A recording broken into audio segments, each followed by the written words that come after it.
0.29 to 0.32. So it's definitely increasing, and it should be because of the new releases that are happening in Japan. They're manipulating, they're fooling around with these, I call them radioactive pickup sticks, nuclear pickup sticks. Right. But they're the fuel rods in the very, very, very badly damaged reactor buildings. There are four of them, six of them, I think.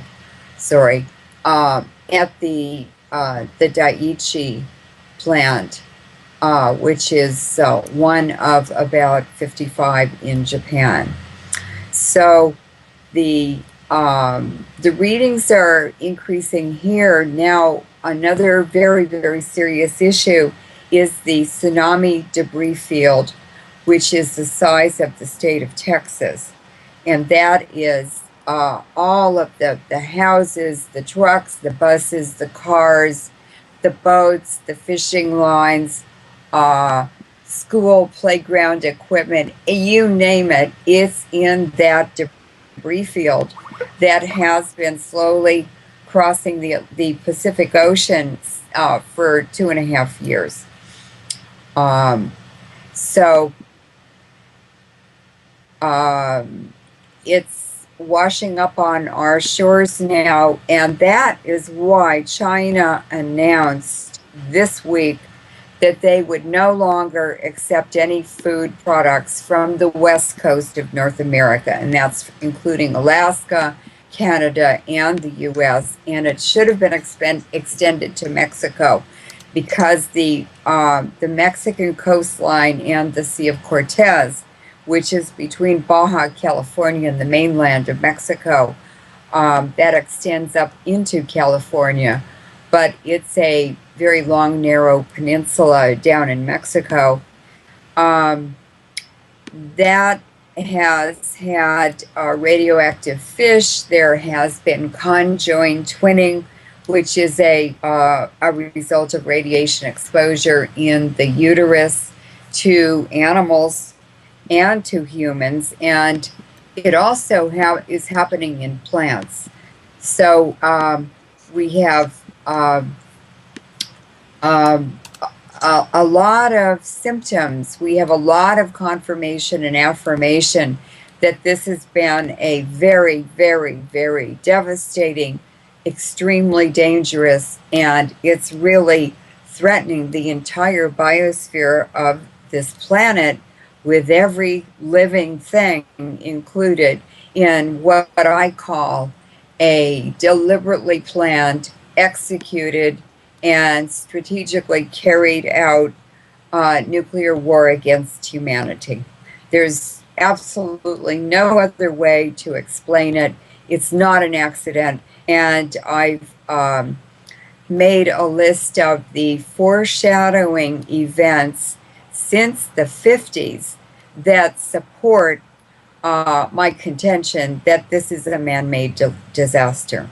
Right. Now, we'll get to that list, but let me ask you just a few things. Going back to the beginning, we saw a report that just was published recently, December 13th, 2013, and this is from National Geographic Data, and it quote, 98% of the Pacific seafloor is covered in dead creatures 145 miles from California, and they state that only a few months earlier in March, the same study found less than 1% of the seafloor covered with detritus. Could you comment on that? Sure. What they're talking about, because I read that report very carefully, what they're talking about is microorganisms that are in the upper layer of seawater from the surface of the ocean down about maybe 1,000 feet. And this is plankton and microscopic organisms that are at the bottom of the food chain. Now, nobody has identified the cause, although I think reasonably we can suspect that it's the Fukushima radiation that has been washing out by continual rain as those air masses move across the Pacific Ocean almost directly east to west, unless they go up to Alaska and then come down the west coast of North America. But that that's the rain out of these very tiny microscopic nanoparticles of radiation that are being released into the atmosphere. Now there are more radiation is being released through contaminated groundwater and whatever they're hiding from us at the Daiichi nuclear power plant, Fukushima Daiichi. And there are certainly much more detailed, very carefully measured levels of radiation in a number of surveys that were made. One was made in 2011 up around Alaska, and it was NOAA, I believe, the National Oceanographic and Atmospheric Administration. I think that they were the U.S. agency that went to Alaska and sampled clams, filter feeders, fish, octopus, octopi, and also they took a lot of samples from seaweed and the green algae and things like that. And it was pretty alarming because that was just within, I think, even less than a month of Fukushima happening. This is 2.5 years later with 24-hour a day, 365 days a year continuing releases. And what has caused this increase in the radiation levels, I believe, since September, I believe they have been manipulating and fooling around at the Fukushima plant with the fuel rods. And I also believe that within 24 hours of the tsunami and the earthquake and then the tsunami that followed an hour later, I believe that the buildings were so damaged and are still so damaged that I think the fuel pools were empty. I don't think there was any water in them because there was no electricity to that plant for days and days and days. And I knew after the earthquake, it was in the evening, I knew that within 3 hours the reactors would be in meltdown. And there was no electricity for days, so all of them had to melt down that were operational. I think 1 or 2 of them had the fuel taken out of them. They were refueling it, so they take the old fuel out and store it in pools, and then they put new fuel rods in. But what TEPCO has said from the beginning is mostly all lies, and the foreshadowing events, the studies that were done, experiments, the dry run, if you want, to set up the Fukushima disaster occurred in the U.S. and in England. It was a joint venture between British Petroleum, which is owned completely by the Queen of England, that's her own personal wealth, and British Petroleum and the Department of Energy. So the University of California was responsible for this disaster. They were carrying it out under orders from Queen Elizabeth. It was all set up by the British and by the American financiers, those greedy bankers that are behind every kind of false flag and war, because that's how they make money. So when you begin to follow the money, you begin to see the hidden agenda and the culprits. Right, right. Just to touch on a couple of things, and then we can go into the foreshadowing events, so we can see how this was set up. Um, just in the past few days, RT, Russian television, reported that record outdoor radiation level, quote, that can kill in 20 minutes was detected at Fukushima. And today, following up on that, Asahi Shimbun reported record radiation levels detected in the well. You were just talking about groundwaters at the Fukushima nuke plant, a record 1.8 million becquerels of beta ray sources per liter of water were detected at a monitoring well at Fukushima number 1. What are your comments on that? Well, it's sort of a wry comment, and I hope people laugh, but that's water you wouldn't have to heat to make coffee. Yeah, yeah, but I mean, is this a continuing part of the false flag, or they just set it in motion and now it's this doomsday machine? Both. It's absolutely both. I know that we're going to talk about the dose surveys that have been going on. The U.S. government has been monitoring the radiation levels, doing their official and unofficial government dose surveys. What's happened is that cattle mutilations have resumed. And we know from the 60s, when the cattle mutilations started in the United States, in the early 60s, which was when heavy bomb testing was going on, there were suddenly mutilations of cattle mostly, but also horses and other livestock, reported all over the United States. Now, nobody could figure out what was doing that. They said it was ETs, extraterrestrials, and they blamed it on everything.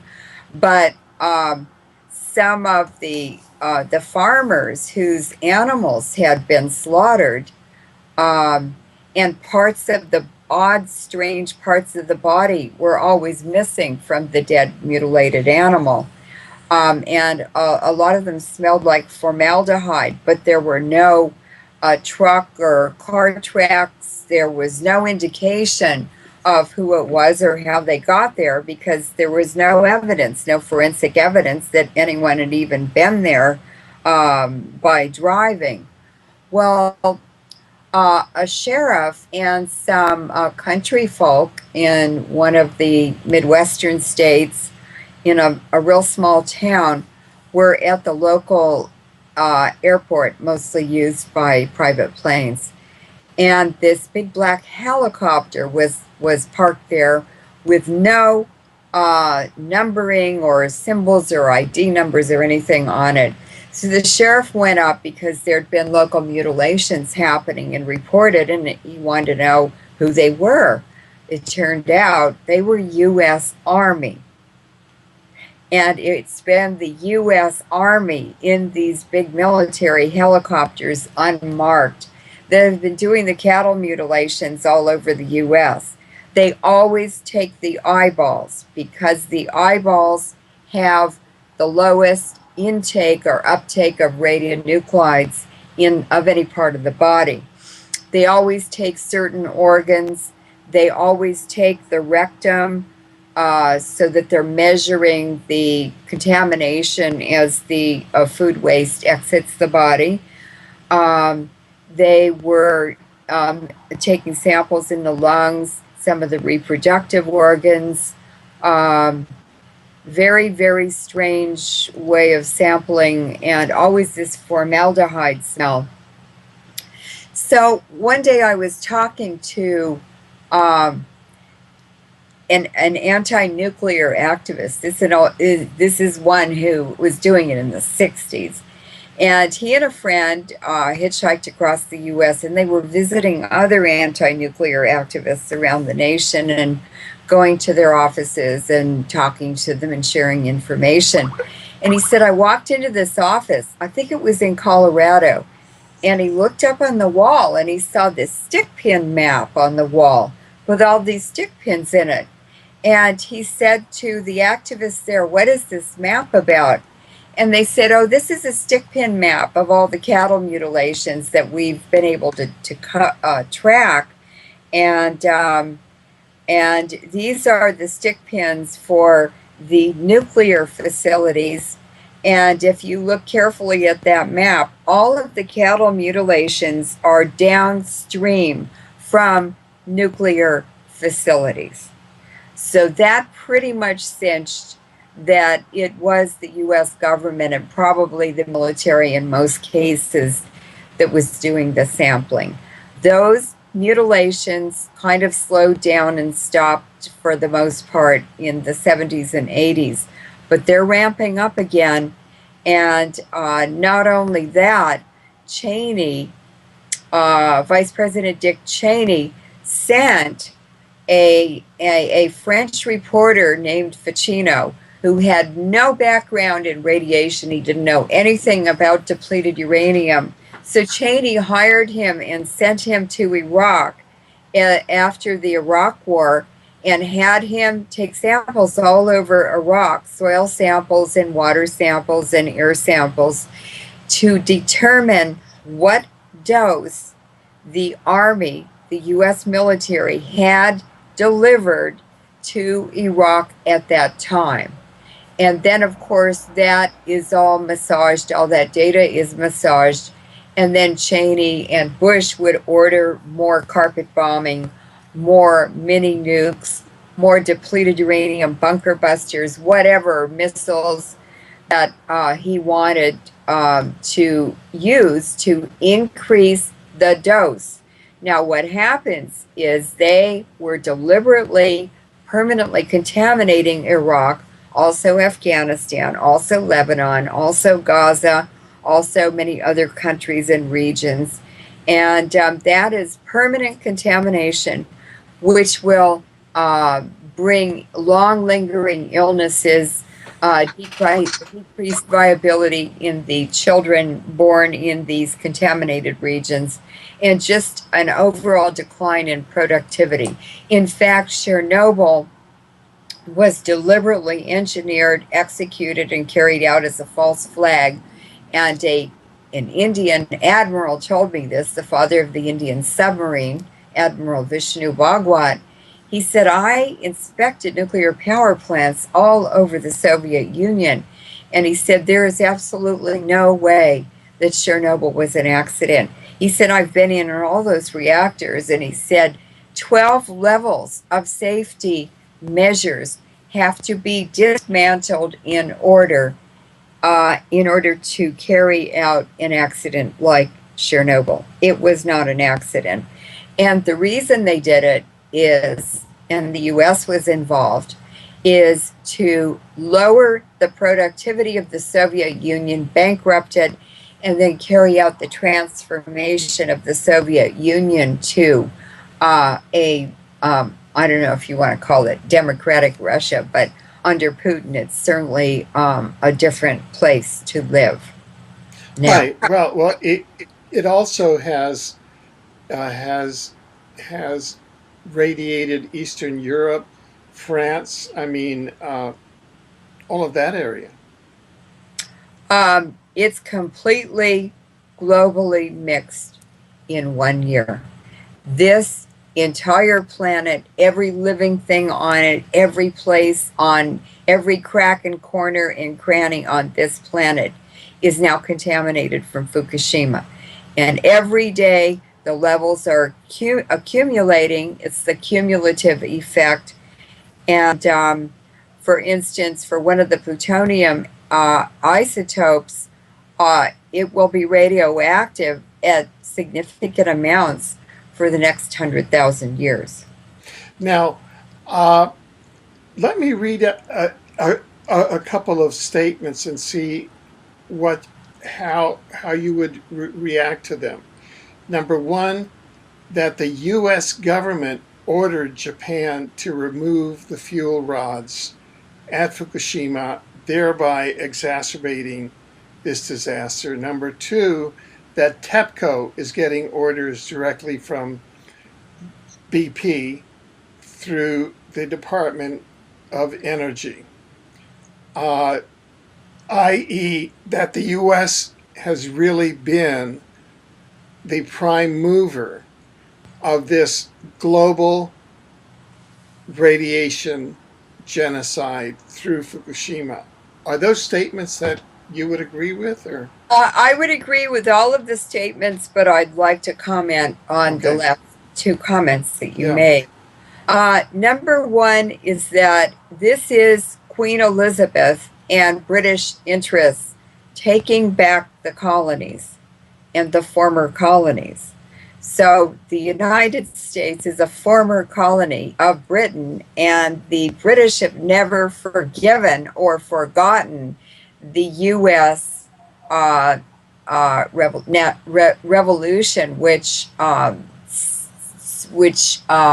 allowed the colony of the Americas to break away from Britain and to become an independent country. Of course, um, the General de Lafayette, a Marquess, an aristocrat from France, is probably the only reason the U.S. won their independence. The French came, they were very, very well trained soldiers and army, and certainly Lafayette was very clever in military affairs, and he gave inestimable help and assistance and support and firepower to the U.S. Of course, he was a professional soldier with a government-funded military, and in the Americas, in the colonies, it was the immigrants who had come over with mostly not very much money, but they were some of the best and the brightest from the countries they left.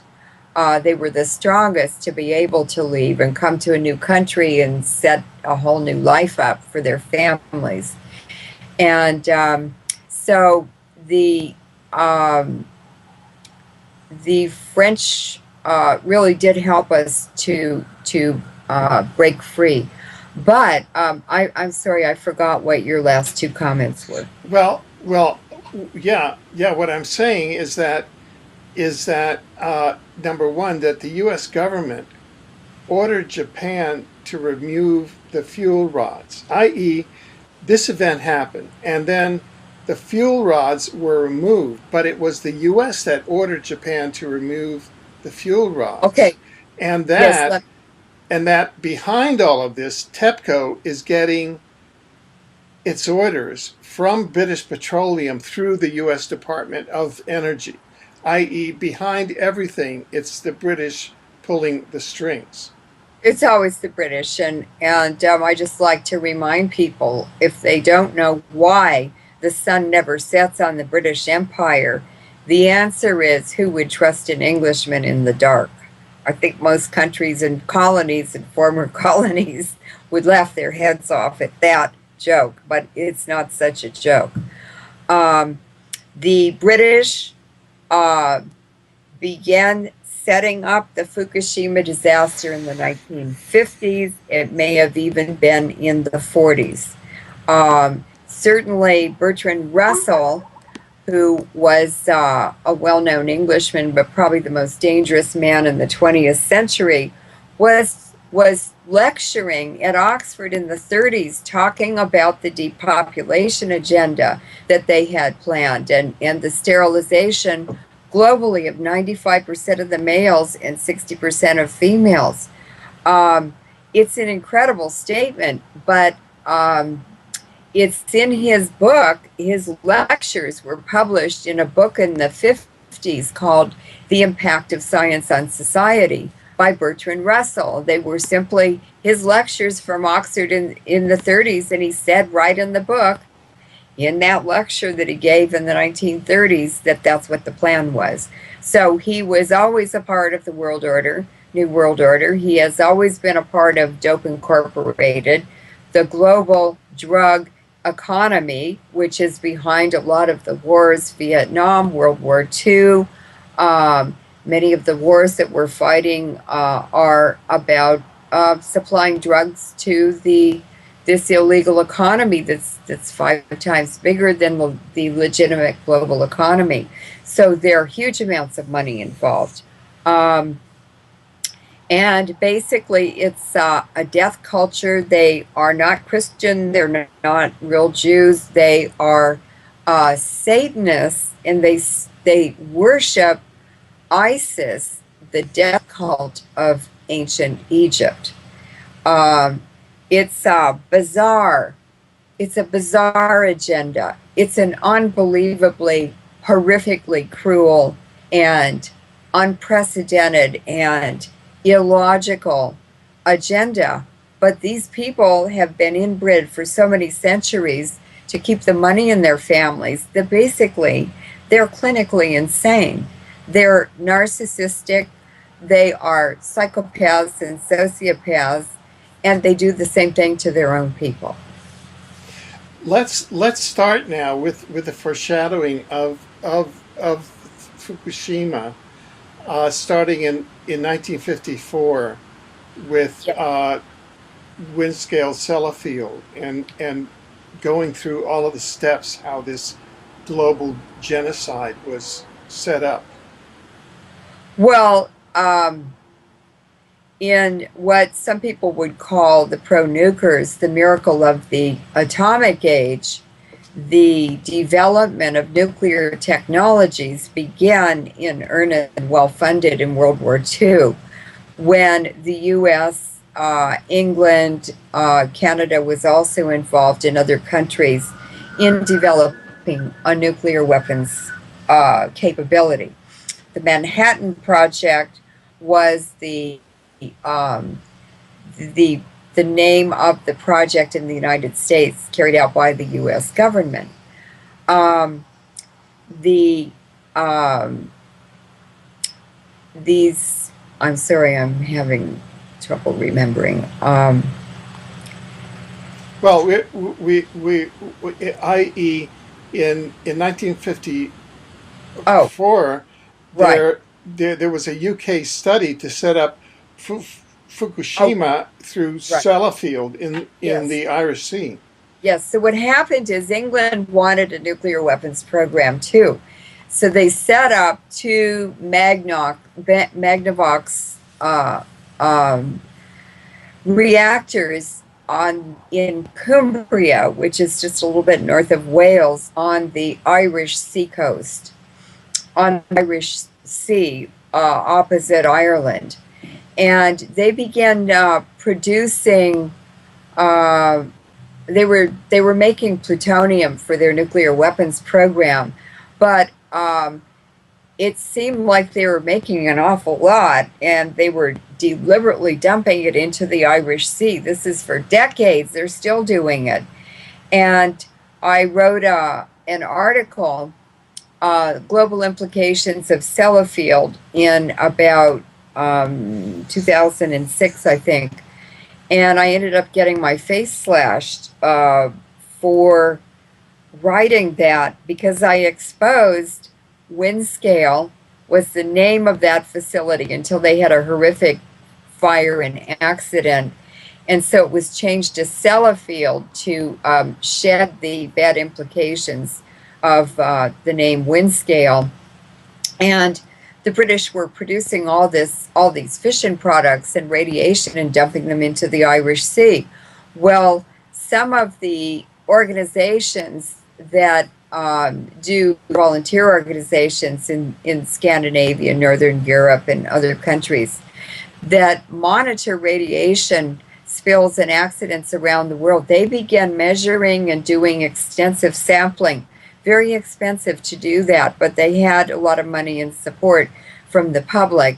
And then I wrote this paper and explained how that dumping of Windscale, Sellafield fission products into the Irish Sea, as well as the amounts released from nuclear bomb testing, has caused the deaths of over 25 million babies in India, because that radiation is carried at great depth in the ocean from the Irish Sea straight down the middle of the Atlantic, and then it turns east and comes into the Indonesia, Southeast Asia region, and it surfaces there. It splits. Half of it surfaces in India, and of course that's carried in the air, in rain. It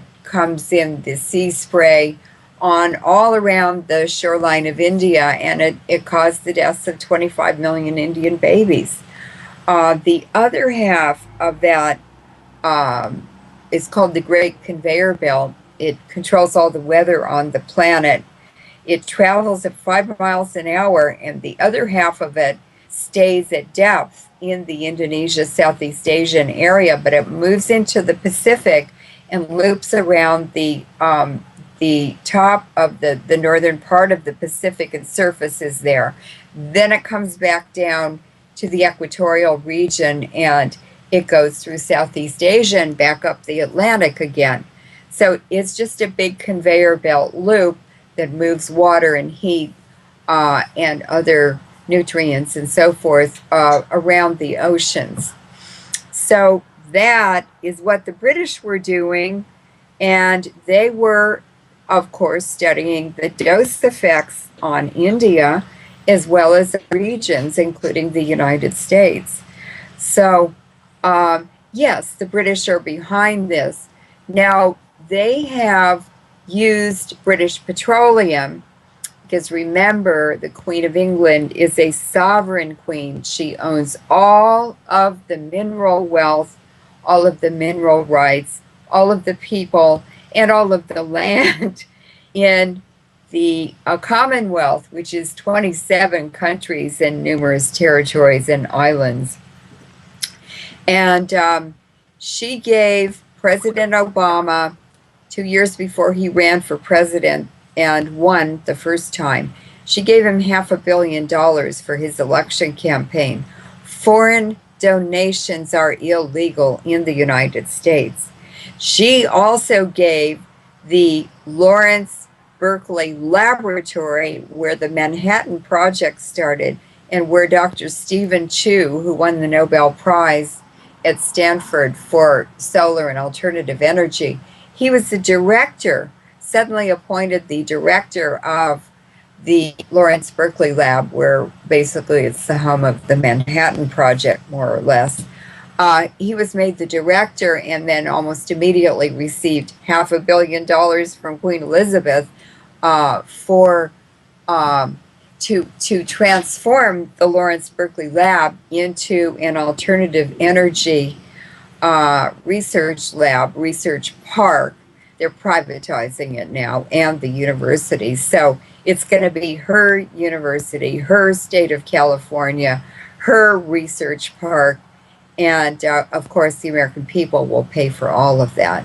She just makes the down payment to get things going in the right direction, but then she shifts and the people behind her, the cost, the real cost, onto governments, because they can afford to pay for nuclear power, for wars, for the development of exotic weapons, and that the orders, the marching orders to TEPCO came from British Petroleum headquarters in England, and they went through Stephen Chu and Dr. Stephen Koonin, who is the head of the Jason scientists, the successors to the Manhattan Project scientists. And Dr. Koonin, a theoretical nuclear physicist, in his bio that was posted on the Department of Energy website, it said in a separate paragraph, after it described his theoretical work, that he was an expert on oceans, environments. Give me a break. Oceans, environments. I think Stephen Koonin was the architect and the strategizer for Fukushima. And you would have to have someone with a theoretical, mathematical background, because you have to pencil things out in mathematics before you go on to implementing whatever that project and concept and idea is. Right, right. So here we go back to the 50s and then to the Oh, yes. Bikini Atoll. Sorry? Yes. I just wanted to say that TEPCO is definitely taking their orders from BP. It's going through the Department of Energy, and the Japanese government has almost nothing to say. They're in a straitjacket since World War II. Japan is an American colony like the Philippines, I'm sorry to say. And I don't think that's a good idea, and I don't support that as an American. But the gangsters in tiaras and the gangsters in Wall Street and the City of London think it's a wonderful way to loot and pillar the whole world. And yes, it was the U.S. government who ordered Japan, ordered TEPCO, ordered the Japanese government to remove those fuel rods.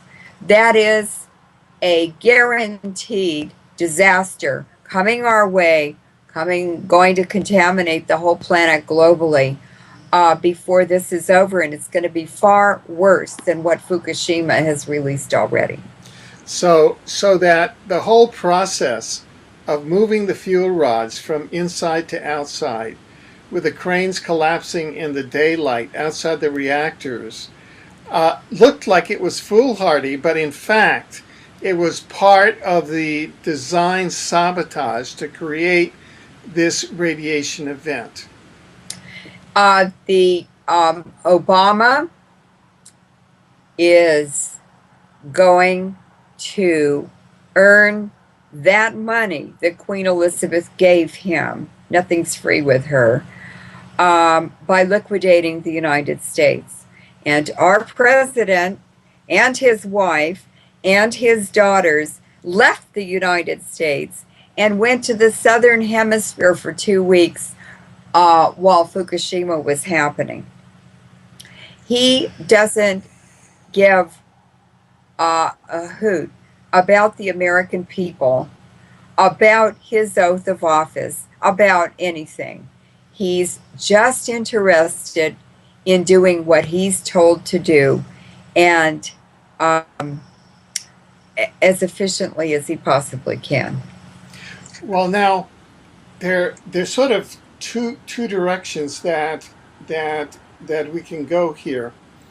We can continue with the completing with the Fukushima, with the foreshadowing of Fukushima, and then at some point in the interview, I really would like to get to your assessment of, from a species point of view, an evolutionary point of view, how significant is this? Is this like the KT event for the dinosaurs? Is this just a blip in the evolutionary scheme of things? You know, where would this fit in your estimate? But we don't have to answer that now. Would you like to go back to the scale of the foreshadowing countdown? Why don't you just continue on either path? It doesn't matter to me. Okay, good. Let's go because I know that there's a whole body out there that wonders, is this the end of the human race? i.e., is this like the KT event, which was an enormous meteor the size of the state of California or the size of Vancouver Island that hit, and within 24 to 48 hours, the reptilian age was basically over. Or is Fukushima just a blip, and our current state of the global radiation event, is this just a blip that really will have no significant impact on the evolutionary future of Homo sapiens. What is your feeling? What is your judgment? Alfred, trillions of dollars has been spent on this scheme, on this hijink. And I don't think they're doing it just to have a little blip. This is a very, very strategically planned, very carefully planned, and a plan that has been on their agenda for hundreds of years. They have wanted to depopulate targeted populations since the 14 or 1500s. That's recorded. That's actually in print in a book. And then, of course, Bertrand Russell was talking about it. Cecil Rhodes, Sir Cecil Rhodes, who discovered a lot of Africa and wanted to build a railroad there. And of course, he left funding to set up the Rhodes Scholarships, which are very famous now. This idea has been, this notion has been for a long time, but it all came from England or the Eastern European region. They simply they want everything. The whole reason that sovereignty is supported now, and they've done a facelift on all of the royal families in Europe, and had the crown princes marry commoners, and they've modernized sovereignty.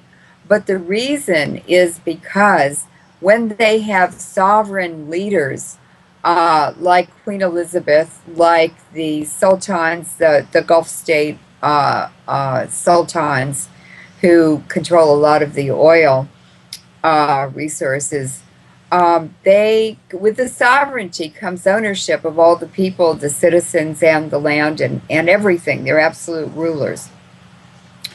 And that is maintained by the international financiers, because then they can manage the sovereigns' loan, get them in debt to the bankers, squeeze them, practice racketeering and extortion. And it's the bankers and financial interests behind mining and controlling all of agriculture, and the banking, of course, controlling money, that gives them huge profits, and they don't have to share them with anyone. So that's what's driving this whole crazy scheme. Right. So it's sort of a short-sighted profit motive, but what about the larger evolutionary outcomes? I mean, is Homo sapiens going to survive? Well, why don't we ask Voltaire? Voltaire, in the 1700s, predicted this would happen. And he predicted who the people were who would be involved in carrying this out. And he said it's the international Jews who are the financiers and control the banking globally. But they're not really Jews. They're false Jews. They're Satanists. And there are many Christians involved. There are Buddhists, and every religion is involved. The religion is not what it's about. It's about motives and beliefs and value systems. Now, when you and I talk about God, we think that, and Kevin and Annette, that it involves the church and doing proper things for the citizens, and bringing peace and harmony to the planet, because that brings prosperity and creates wealth. But God, to these people like Cheney and Bush and George Herbert Walker Bush, and these people who are the Stepin Fetchits, the go-for boys for the international financiers, that includes the Wall Street guys, are working for the City of London also. But they believe that God is gold, oil, Oil and drugs. and drugs. Yes, so we can be talking to them and they can be talking to us, and we could be using the same words, but the meaning, the semantics are quite different. Right. But I mean, are one are we going to come out of this with a significantly reduced human population? Do you think? Well, what's going to happen now? All we have to do is look at the results of bomb testing on what happened to the United States. The bomb testing years until the 1963 Partial Test Ban Treaty, over 1,300 nuclear bomb tests were done in Nevada, and that's the biggest nuclear war in the history of the world. They ruined America. The SAT scores for the entire United States declined 12% from a peak level because of healthier population and prenatal care in 1945 to a 12% decline by 1963, which was the peak of atmospheric testing. The U.S. did 250 nuclear bomb tests in Nevada in 1 year. It takes 3 years to set up one test, but they wanted to do it because they knew the Partial Test Ban Treaty would end their bomb testing. Now, why were they doing so many bomb tests? I've asked myself that for 20 years, and I finally found a Naval Research Laboratory series of press releases, and the Navy publicly admitted and illustrated in their newsletter, in these press releases, with drawings that showed the space shuttle was used to dump large amounts of radiation into the ionosphere, which is way, way, way high in the atmosphere.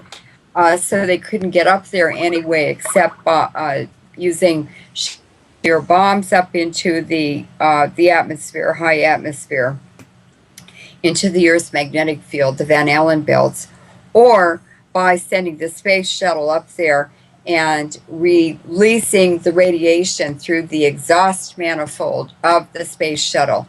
That's what the space shuttle and space station program were really all about, because that came about after atmospheric testing ended. Now, what is going to happen? What is going to happen is what we know from bomb testing, nuclear power plants, the depleted uranium exposures, the mini nuke exposures. Since the early 2000s, the U.S. military has been using mini nukes, 5 kilotons and under, on and off the battlefield, including launching them into civilian areas, civilian populations like Fallujah and Tikrit and all the big cities in Iraq, Afghanistan, all over Lebanon, all over Gaza, and of course all that radioactive dust is blowing directly into Israel, and it's the Israeli leadership who is nuking their own people. It's deliberate. And for that reason, because they're doing that, Israel has the fastest decline in fertility in men. In other words, the quality and the sperm count is declining rapidly, exponentially in Israel, and they're sterilizing their own population. In terms of Fukushima and what is going to happen now, the U.S. will continuously be exposed to daily doses for the next 100,000 years. North America is finished. Now, are there any counter technologies that you know of that are effective? Well, what we do know from secret Navy meetings in Huntsville, Alabama, is that the plan to develop AIDS, which was funded by Congress, and it's the story is in a book by William. Behold a Pale Horse. What's his name? William Cooper. He was in naval intelligence. He went to those meetings, and when he got out of the Navy, he wrote that book exposing the depopulation agenda, the development of AIDS, deliberately spraying phosphate fertilizers on all the tobacco fields in the United States. And phosphate fertilizers are mined for uranium. It's a uranium ore. And 85% of the uranium remains in the tailings from the mining of phosphate. They can only extract 15% of the uranium metal from the ore. And that's caused an epidemic of lung cancer, not just in the U.S., but any other country where they're smoking American cigarettes. The same thing is happening. So these are layer upon layer upon layer. Now they're putting vaccines and live viruses into chemtrails. They're spraying those all over Australia, New Zealand, and Tasmania, and the U.S. Everybody's sick in the Bay Area right now because we've had a week of really, really cold weather and chemtrails, and they've got viruses in them. They're giving people winter illnesses. They make more money. And who owns CVS pharmacies? All of a sudden, Long's pharmacies, Rite Aid, all these drugstore chains just kind of changed their names and got bought out maybe 5 years ago. And CVS Pharmacy bought a lot of the Long's drugstores. Well, Chase Bank, JP Morgan, owns CVS. So it's the banks that have bought all our pharmaceutical chains. And also, they took a lot of the good medicines like iodine ointment and povidone surgical scrub, iodine scrub, things that are essential to control infections in, for instance, diabetics. One of the major cause of diabetes since before World War II has been ionizing radiation. It started with Hiroshima and Nagasaki, and there was almost no diabetes before that because diabetics didn't live. They couldn't survive. They die in their childhood. So what you're saying is that the United States population is targeted right now, and it's targeted for extinction, basically. It's targeted for extinction. For the last 2 years, I've noticed Chinese. These are Chinese from mainland China. These are uneducated Chinese. These are the brown shirts coming from China, and they are gang stalking in all the streets. They are moving in and buying property, expensive property. They are moving in and taking over the city of Berkeley and the university, along with the Israelis and other interests for the bankers. And there's really a very serious, very major, very disastrous transformation going on for the whole Western economy countries. But California, in particular, in the United States, more than any other country, is being targeted for liquidation. Could you talk more about the use of gang stalkers to control courts, the police, and the takeover of real estate in the California area? Well, gang stalking is a phenomenon that was developed in the Catholic Church for it's a method of social and political control of the citizens or the people who need to be controlled by the leadership. But I'm sure it's much older than that. I'm sure they do it in indigenous societies too, more than likely. But gang stalking is at least over 1,000 years old, and it is used extensively in kindergarten to 12th grade. It's very vicious in the education mafia, is what I call it. But it's not just limited to kindergarten to 12th grade. It's rampant. It's on testosterone at high speed in the universities. That's the real place where the training ground is going on. I live in Berkeley. I've lived here for a number of years, and I see it every single day. It's so ugly, and it's coming with that bad odor of the New World odor, is coming directly off that Berkeley campus. In fact, all the universities, the churches, the law enforcement, the military, it's all gang stalking now. Now, how do you see the interplay between the radiation genocide and this New World Order takeover?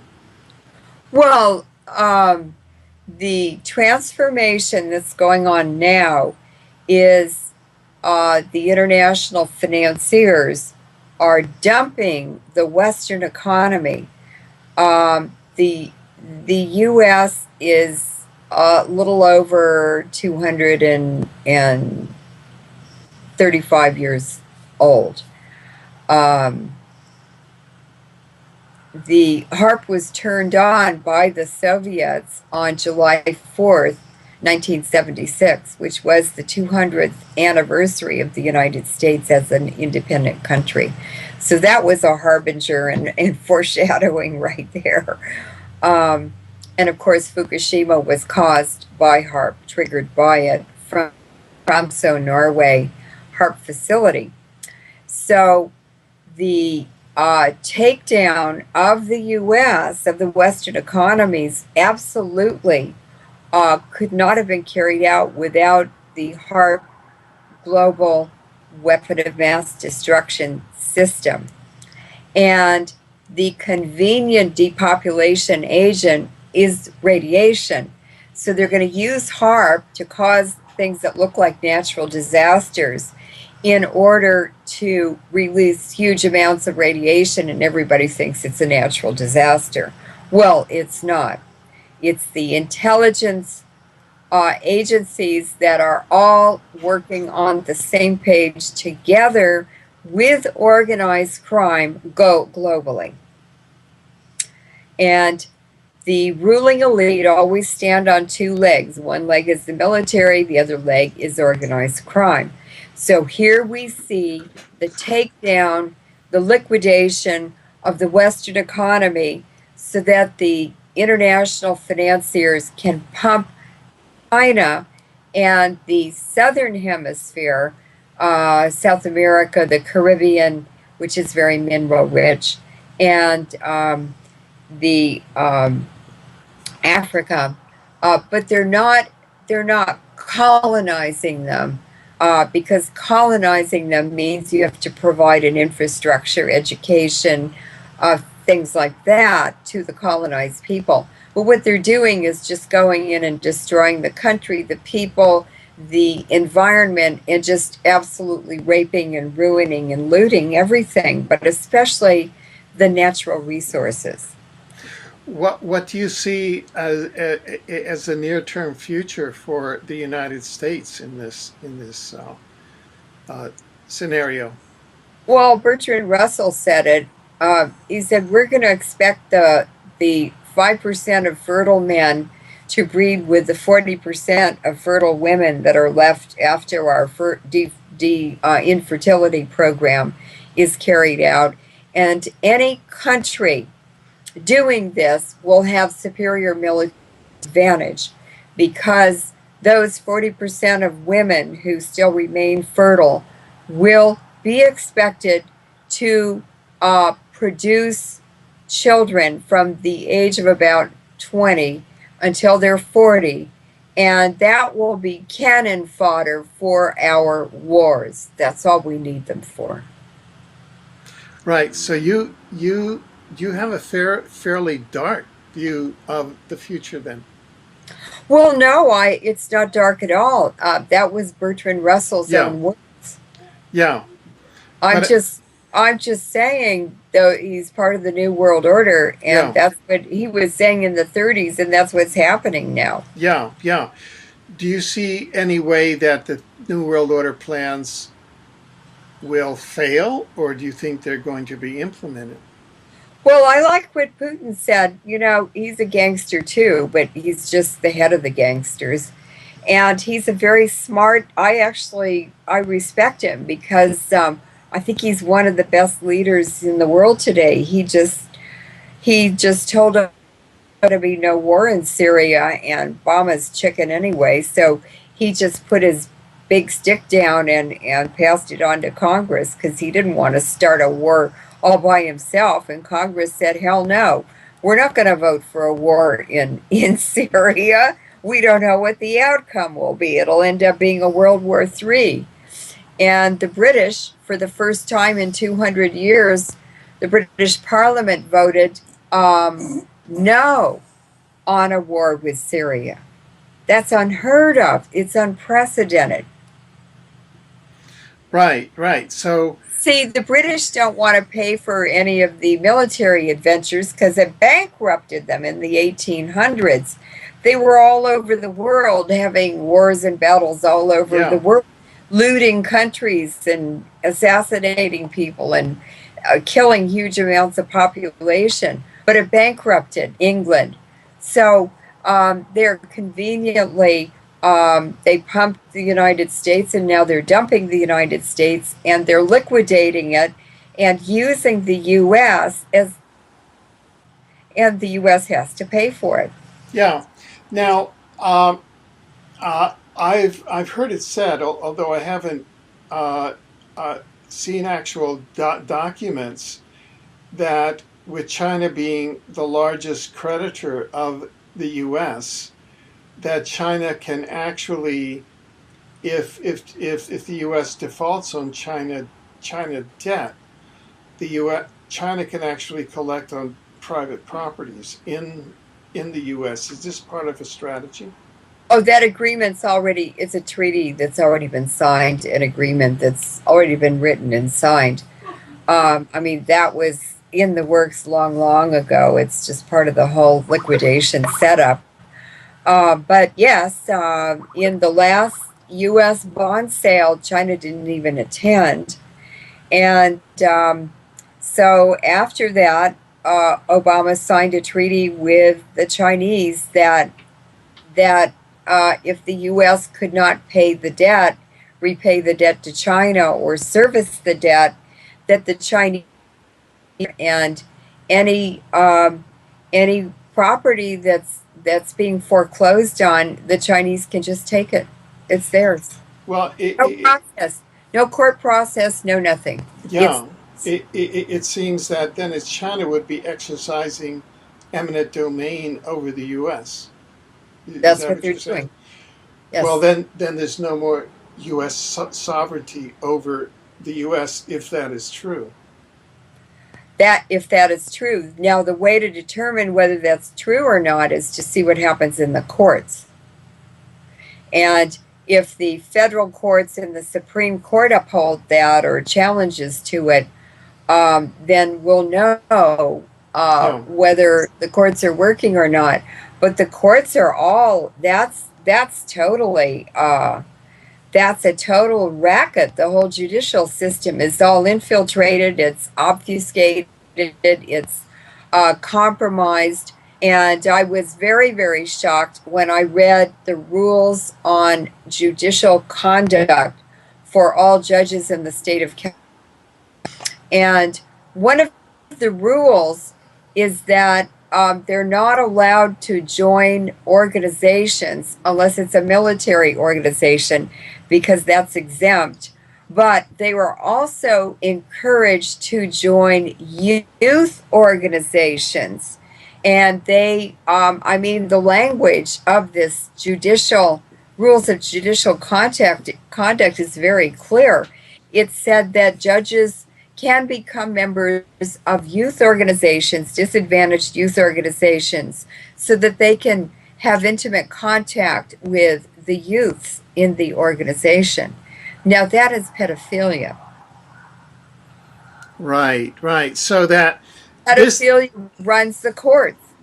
so that, but basically, what you're saying is that this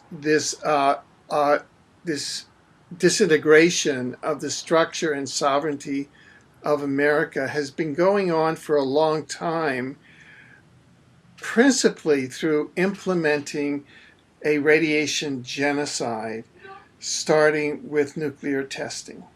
That's right. And for some unknown reason, I must have had too much coffee that morning. I was on the computer and I found this graph on world oil prices since 1946, and it's put out by an oil industry organization, a professional organization. So I figured it would be pretty accurate. All the oil patches reading that. So I printed it out and I sat there looking at it, and the oil prices were real low and real even until the Iraq war.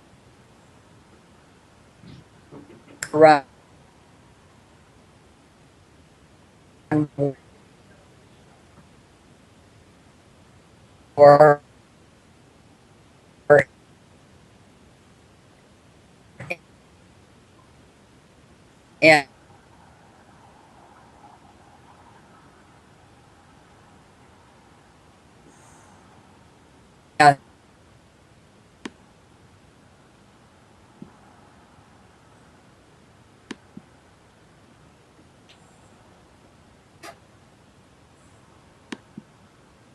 war plus dollars, or any other way you want to arrange that equation. Those three entities are the Western economy. And what I noticed is that when I put the Vietnam War, the Iraq-Iran War, the 1973 oil crisis, the Israeli attack in the Negev on the Egyptians, the the NATO attack on Yugoslavia, the Iraq War, Afghan War, Gaza, all these wars, 9/11, all these false flags, Chernobyl, all of them, I put them all on this graph. And guess what, Alfred? Mm. Every time the value of the dollar started going down, oil prices would go, and there would be a false flag or another war, and it would drive the dollar up again. So they're using these wars, fake wars, I call it global nuclear kabuki theater, because every single one of those events, except the Iraq-Iran War, I haven't found the evidence yet, and the Vietnam War, all of those events involved nuclear materials, no matter what country they were in. It's global depopulation, and they're carrying out global depopulation with nuclear pollution. So, some people have said that they no longer have the capacity to start wars, as the Syria case showed. No, the U.S. no longer. Yeah, the U.S. So we might have a China in Wait a slide minute. war. Who has the two veto powers on the UN Security Council? It's China and Russia. Yeah, US was always planned to be the army for the New World Order. They just had to build the country up and then harvest it. We're just a fat hog that they're slaughtering now. yeah, yeah. Well, we're now gone well into almost 75 minutes for this segment, and we can cover the foreshadowing of Fukushima, and I think how this whole radiation genocide and the targeting of the United States and of the world in a subsequent interview, because I think that it merits its own interview. I think so too. Yeah, Yeah. yeah. So, do you want to leave our viewers with any final thoughts? Perhaps how can our viewers protect themselves? I mean, with this increasing radiation, I know that I spend a great deal of my personal time and energy uh, uh, protecting myself through my diet, through surrounding myself with far infrared. What sort of recommendations would you have? Well, one thing I'd like to recommend is the biomat that I think you have a website to Yeah, recommend. And that has been just essential for me and friends of mine to have that and be able to use it. That's far infrared. You lay on it, and or you could put it in a chair, and that infrared goes into your body and is very, very healing. It's excellent. That's one of the really important tools that I use. Uh, the Yumi Kikuchi and Gen Morita, you and I have stayed with them in Japan and know them very well. They're Japanese activists. They live in Hawaii now because they had to get their children, small children, out of Japan after Fukushima.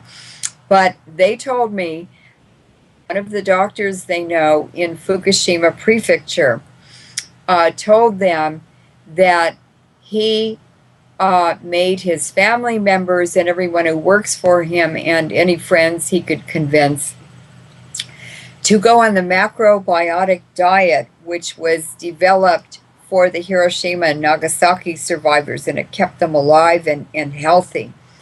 And it is simply brown rice, miso soup. You can buy miso paste. It's a soybean fermented paste at the grocery store or in Asian market. Do not buy any food products from Japan at all. There are some soybean miso paste made in the U.S. and probably in other countries. Then you want to also eat Japanese pickle. The Japanese pickle cabbage, beets, turnips, Napa cabbage, all kinds of food products, vegetables. They pickle or vinegar, and because they have, there are friendly bacteria that live on the skin of those vegetables. They ferment once they're in the salt or in the vinegar, or they have a fermenting period, and then you can them or eat them before they start to spoil.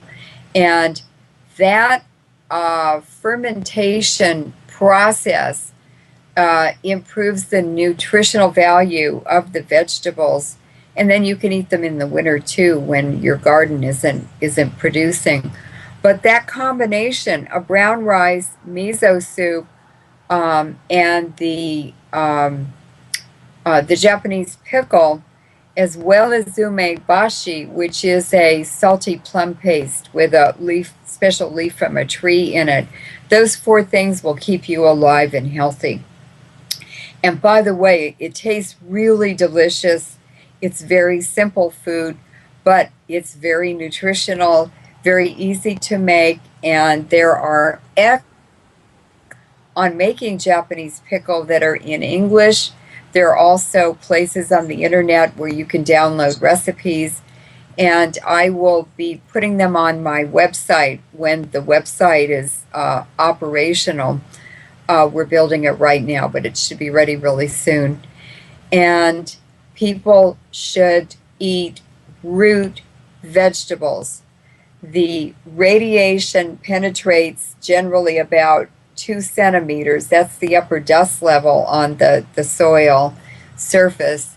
And if you're eating root vegetables that grow down below that dust level of about 2 centimeters, you're eating food with much lower radiation levels in it. And also, the root vegetables are extremely nutritious. So, for instance, a mother with a baby can boil root vegetables, highly colored vegetables, yams, sweet potatoes, turnips, carrots, anything with a lot of color because it has very antioxidants that counteract radiation. Um, and and then you just put that in a blender after you've cooked it and it's cooled, just so it's soft. And I used to pour it in ice cube trays and freeze it, and I use that as baby food for my daughter. Nothing, no preservatives in it. If I grew them in my garden, then it was even better nutrition because I knew the dirt was clean too. And it's really important to avoid dairy products and to drink filtered drinking water. People should get an reverse osmosis filter on their drinking water. And we've collected baby teeth, 6,000 baby teeth from children living around nuclear power plants in the U.S., Japan, and Britain. And we used reverse osmosis filters in those areas where the nuclear power plants were, and it lowered the radiation levels dramatically in the untreated drinking water. So the doctor told Yumi Kikuchi and Gen Morita that all of his family and the people he had recommended this diet to were very healthy. They survived Fukushima. They're still living there. But that the Japanese who are there living on Western diets, all of them got sick. All of them got radiation-related illnesses, cancer, diabetes. Their hair fell out. They had bleeding gums. Their teeth fell out.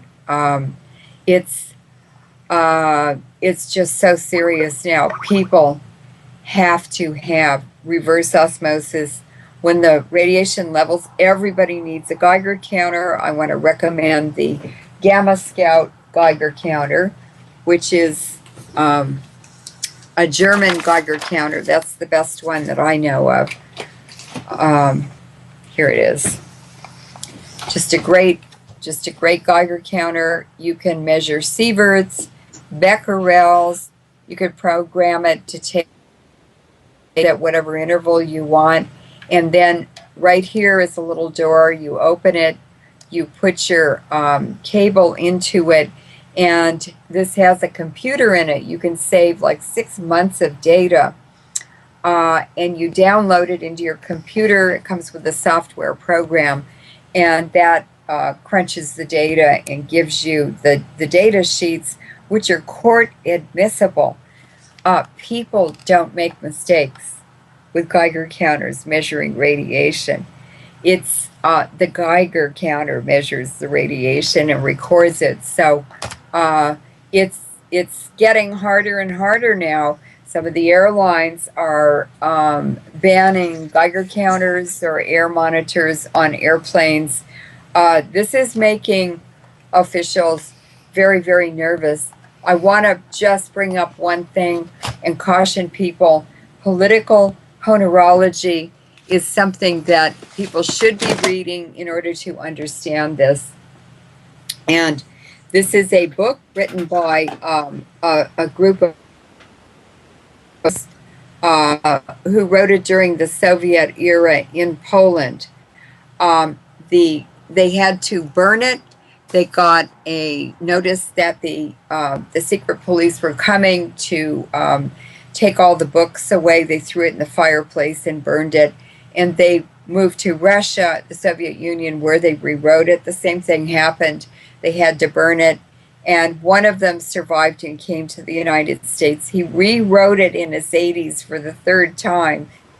And I'll bet you every copy, every new revised edition was better than the last. And it was Brzezinski who banned it from being published in the United States in the 90s. But this poor man in his 90s finally got it published in the US, and that was recently. So it's called Political Ponerology. It's the study of evil in politicians.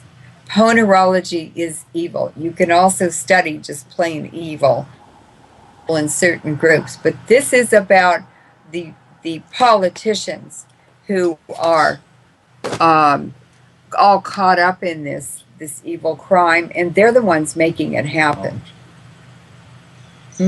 Politics. Yes, it's the politics. Yeah. Now, you brought up the issue of the airlines and Geiger counters, and Yes. so perhaps one future program that we'll do is the safety of air travel and what sort of readings those who manage to get Geiger counters on airliners get. Right. And because I think that would be a great public service. That would be a great public service, and people should be talking to each other. They should be sharing information. Do not trust any authorities. I don't care who they are. People have to start using critical thinking and reading between the lines and understanding that nobody's protecting. We have to protect ourselves and each other. And it starts by protecting yourself so that you can protect your family members, so that you can tell your neighbors and they can protect their family members. And what's happening now, because of this huge tsunami debris field the size of Texas that is washing up in Hawaii now, and it's going to be here in another year. It's already starting to land on our shores, and it's very radioactive. It gets more concentrated in seawater on the debris that's floating across the ocean than when it started out, when it left Japan covered with radiation. So there's no way to get away from it. There's no way to hide from it. There's nowhere to go to protect yourself. We have to start doing our own research, critical thinking. People who've been through the anti-nuclear movement in the 50s, 60s, 70s are invaluable because they know all this stuff already.